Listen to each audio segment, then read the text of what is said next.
Hello and welcome to the Pitt Show here on DK Sports Radio. I am Matt Grubba, your Pitt beat writer. A lot to talk about today. Spring football winding down this week. More news on the basketball front.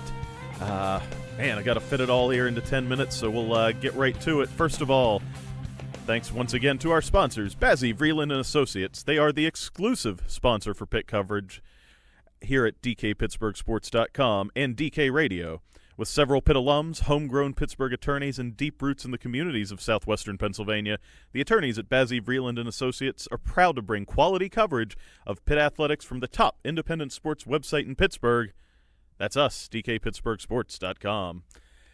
So here we are. It seems like it's come and gone so quickly, but it is time for the spring game, the blue-gold spring game. 14 practices in the book for the Panthers, 1 to go, which is what the spring game is. It officially counts as their 15th and final practice as far as the NCAA is concerned. And, expecting maybe a decent crowd at Heinz Field for it. There's a little bit of buzz to the program, but probably more importantly, there's actually going to be warm weather. They're calling for the 70s, the 80s on Saturday. People are going to be out in T-shirts. And, for the Pitt football team, on Thursday, they were outside for the very first time really this spring for practice. They'd been indoors all the way through the spring. Finally, they get outside and just jerseys and shorts. It was almost a walkthrough style practice Thursday, last sort of run through. And, these guys are excited for the game. And when I say the guys, not just the players, the coaches too. I mean, there's been a little bit of trash talk between the blue and gold sides that were drafted on Wednesday. They actually spent the last 20 minutes or so of practice separated. The blue team went indoors while gold remained outside to have just sort of last walkthroughs with the groups that are going to be out in front of the fans. And, that's a good thing that they're getting a little time together just to make sure that they put on a decent show, but also to make sure they're efficient with things. Because the thing to remember with the spring game, it's not all the ones together, it's not all the twos, it's not the groups of guys who have been practicing this entire time. It's been... And it is a mixture of guys, so people are learning, who's the guy beside them, getting their assignments down. Playbook's going to be a little vanilla, not going to see too much fancy stuff, but what you are going to see is guys playing for spots on the depth chart, starting jobs, roles beyond there. I mean, keep in mind, you've got, say, for instance, a linebacker position with so many veteran guys with Elijah Zeiss, Quentin Wirginis. Salim Brightwell stepped in last year with Wirginis hurt. Not going to see Sean Idowu in the spring game. He is out injured. But that's such a deep senior group, it's hard for young guys, in practices at least, to break in with the ones or even with the twos sometimes. The way these guys are divvied up, you're going to see young guys. Kyle Nunn's been a name that keeps getting thrown around there. Guys who are, redshirt freshmen, sophomores. They're going to get a chance to really play in a live setting and maybe make some waves. Defensive coordinator Randy Bates spoke after the Thursday practice, and he said that is the thing he's most excited for because he's sitting there rattling off names for the assembled media, and he says the thing he's looking forward to is the guy he's not mentioning right now. He wants to see who's going to be that guy in a situation where maybe he isn't as hyped right now, but he gets a chance to go out there and essentially be a starter for a day and perhaps makes waves, makes his way up the depth chart with a big performance. So that's what we're looking for in this game. I mean, it's just a chance for guys to get some real reps in a game situation, and it's also a fun thing for them. I mean, Kenny Pickett, the Panthers' starting quarterback, he'll be on the gold team. He talked about how it will be nice just to get out there, one, outside in warm weather and throw it around, but also just to be out in front of fans. Remember, he hasn't played – he has one college start to his name, that win over Miami.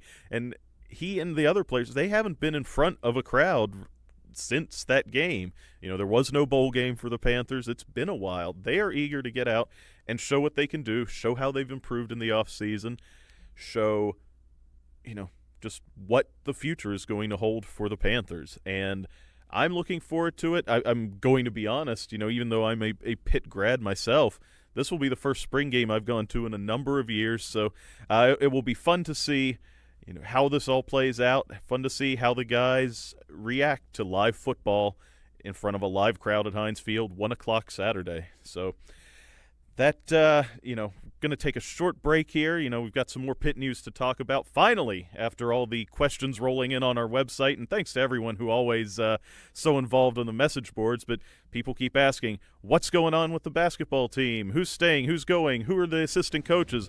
Well, we've got some of those answers finally, and we'll talk about that in just a moment. Injured in an accident? Need assistance in preserving your business's interests? Let the attorneys at Bassey, Vreeland & Associates protect your legal rights. For over 65 years, Bassey, Vreeland & Associates has been representing the citizens and businesses of southwestern Pennsylvania. With offices strategically located in Washington and Charleroi, Bassey, Vreeland & Associates can deliver results for you throughout the Pittsburgh area. Visit www.bmvlaw.com or call 724-228-7000 to see how Bassey, Vreeland & Associates can meet your legal needs. Bassey, Vreeland & Associates. We fight, we care, we win. Miller Lite is the original light beer, and we'll always brew it to have more taste, with only 96 calories and 3.2 carbs. Because we believe that if you compromise on taste, you can taste the compromise. Miller Lite. Hold true. Great beer, great responsibility. 2018 Miller Brewing Company, Milwaukee, Wisconsin. Average analysis, 12 fluid ounces. Less than 1 gram protein, 0 grams fat. If you're one of the thousands of Western Pennsylvanians who love to get outdoors, then you need to check out this cool new website, stepoutside.org. Learn where, when, and how you can go camping, hiking, or hunting. Or take part in power sports, shooting sports, or water sports in your local community or across the country at stepoutside.org, where everything you need to know is just a click away. That's stepoutside.org. What I want from my public accounting firm is big ideas. But I don't want to lose the personal attention. My company needs global capabilities. From a firm with local ownership. And I want to work with industry experts who take the time to understand my unique challenges. And that's what sets Schneider Downs apart. Expertise for the most complex business issues, with the service you need every day.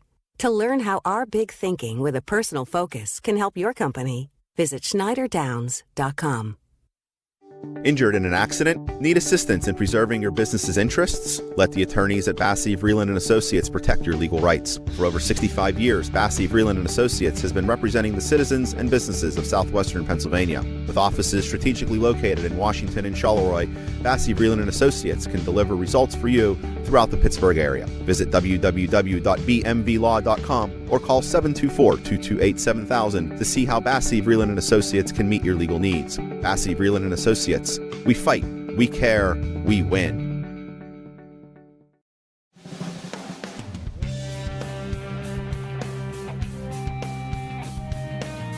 Welcome back to the Pitt Show. I am Matt Grubba, here to continue our talk about all things Pitt athletics right now, and a lot of news on the basketball front. First of all, again, want to thank our sponsors, Bassey, Vreeland & Associates, for all their help with our Pitt coverage. The big news came out yesterday as I record this on a Thursday. It's big news on Wednesday that finally some of the questions about the basketball program being answered in the form of who will be the assistants to Jeff Capel. And, he maybe just needed to look across the dinner table to find one of them. His brother, Jason Capel, is going to be one of the assistants at Pitt, according to a report by ESPN. The school has yet to comment or confirm the hires, but Jason Capel is Jeff's younger brother, and also Tim O'Toole, a longtime veteran assistant coach. He was actually an assistant to Mike Krzyzewski for part of Jeff Capel's playing tenure at Duke. A guy who's been around all over the country.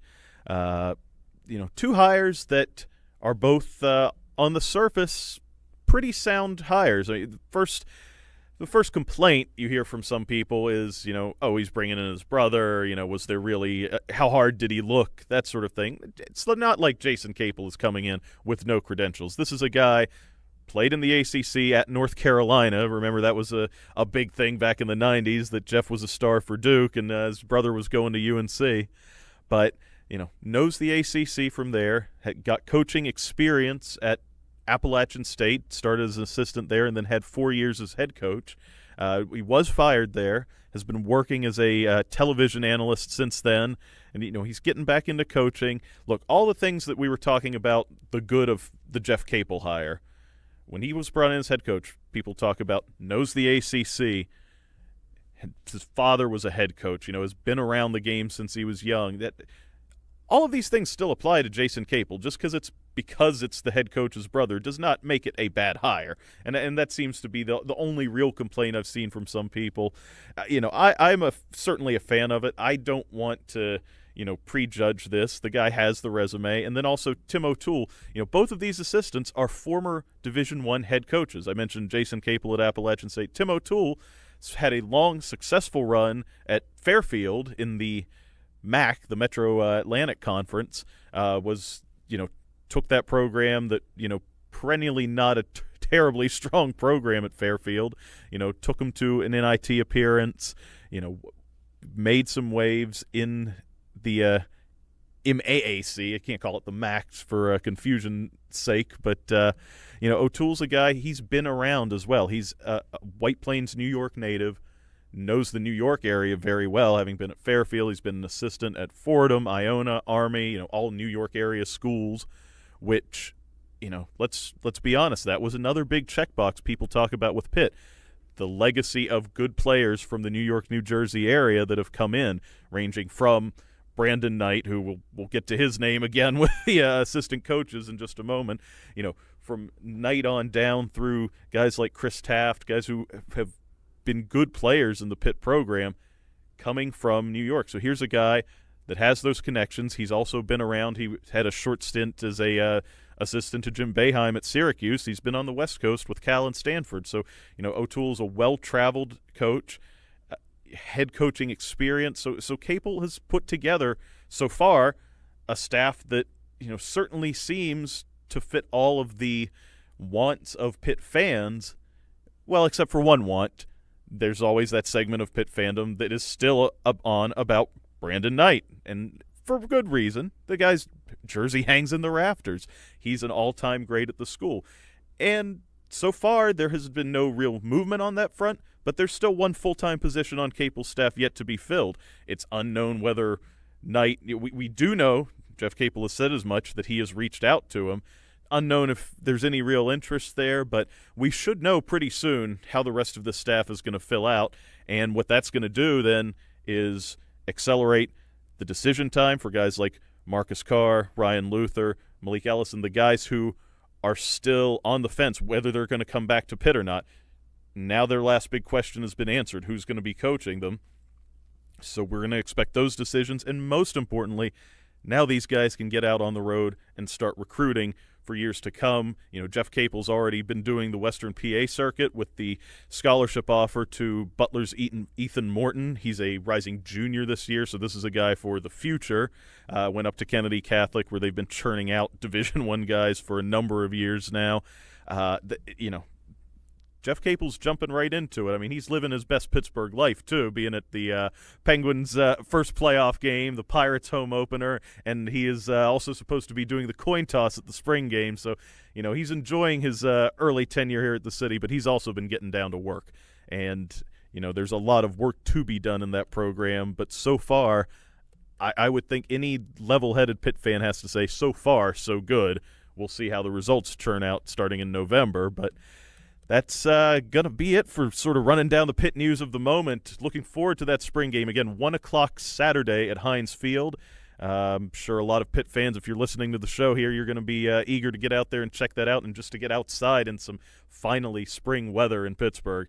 I am Matt Grubba here at DKPittsburghSports.com. Thank you for listening to The Pitt Show. Thanks again to our sponsors, Bazzi Vreeland & Associates. Thanks to Chris Benson for producing, as always. And we will be back next week putting out another Pitt Show. We'll talk about what happened in the spring game, and I'm sure there's going to be more news beyond that. So hope you'll join us again. Thanks for listening to DK Sports Radio.